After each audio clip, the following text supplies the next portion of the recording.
ഒരു വാഹ കിടക്കുന്നുണ്ടോ? നമ്മളിപ്പോ ചൂണ്ടയ്ക്ക് പിടിച്ചതാ കേട്ടോ. ഹുക്കിന്ന് ഊരിപ്പോയിട്ട് കണ്ടോ.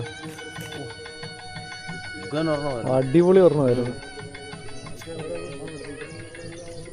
സ്ലിംഗ് ഷോട്ടിന് അടിച്ചു കയറ്റാനാ. എന്നാ അതൊരു നല്ല പ്രൊസീജിയറാ. അതെ, കൊള്ളോ ഇല്ലയോ എന്നുള്ളത് നമ്മൾ അടിച്ചു കഴിയുമ്പോഴില്ലേ ഇത്.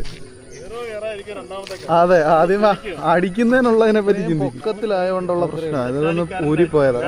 എന്തോ അതെ, രാജുവേട്ടൻ താറെടുത്ത് കേട്ടാ. ഇനി എന്തെങ്കിലുമൊക്കെ നടക്കും.